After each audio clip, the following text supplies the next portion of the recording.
రండి కూర్చోండి. పర్వాలేదు. ఇదిగో మా కోడలండి. Hi baby. అబ్బో ఏమేషాలే దీనివి. హాయ్ అంటే ఎలా చూస్తావంటే నమస్కారం పెట్టు. నమస్తే ముస్లి. ఇంకో పొగరనగలేదు. ఏయ్ ముసలి అంటే ముసలి. గది ముసలిది కాకుండా పడి చూపిస్తానా? గమ్ము కంజూడు గమ్ముడు తెలవన్నట్టే 40 సంవత్సరాలు ఇస్త్రీ చేయాలి. నోరు ముయ్. పెద్ద చిన్న లేకుండా మాటలేంటి? ఏంటి మావా కోడలిద్దరూ కబుర్లు?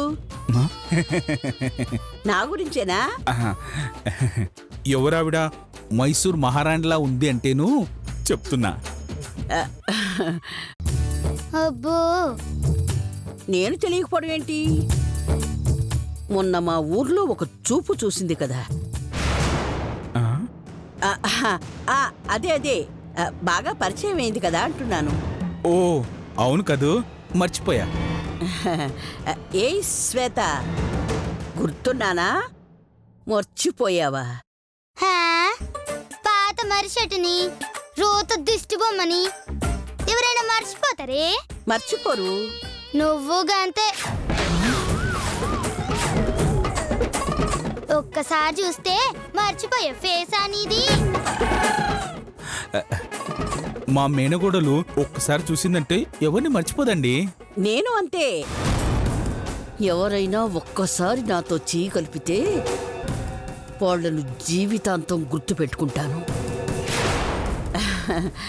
వాళ్ళ రుణాన్ని తీర్చుకోవడానికి ఎంత దూరమైనా వస్తా, ఎంత దూరమైనా వెళతాను.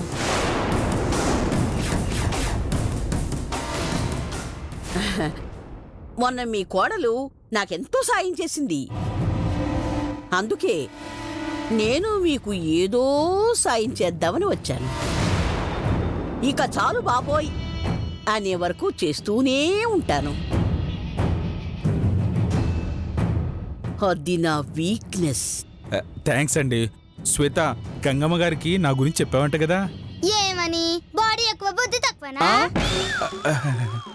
జోకులు. మా కోడలు బాగా జోకులేస్తుందండి. అది కాదే, మొన్న ఊరెళ్ళినప్పుడు గంగమ్మ గారితో నేను సినిమా హీరోనని చెప్పినావంట కదా? నేనేం చెప్పలే. అయినా నీ గురించి చెప్పనీకి ఇదేమన్నా ప్రొడ్యూసరా డైరెక్టరా? కుంపలు ముంచే కొరివి దయ్యం.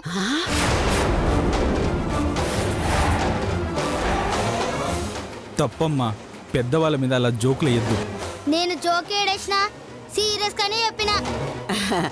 పర్వాలేదు ప్రేమ్ గారు. దాన్ని చూస్తుంటే నా మనవరాల్ని చూసినట్టే ఉంది. అదేమన్నా నాకు అస్సలు కోపం రాదు. అంతా మీ మంచితనం మేడం. శ్వేత, మేడం గారు నన్ను హీరోగా పెట్టి సినిమా తీస్తానన్నదే. ఎందుకు? బొచ్చ పట్టుకొని అడుక్కోనీకా?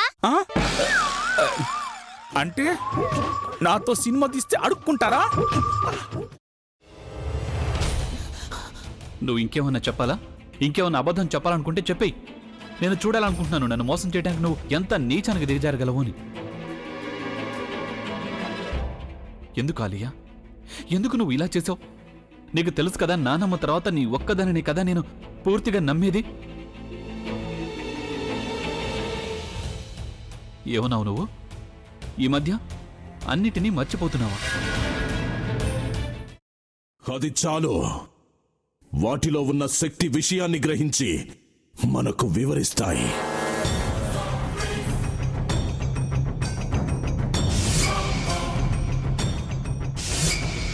ఎవరు ఆ దండ విప్పొద్దు, గది తలుపులు తెరవద్దు.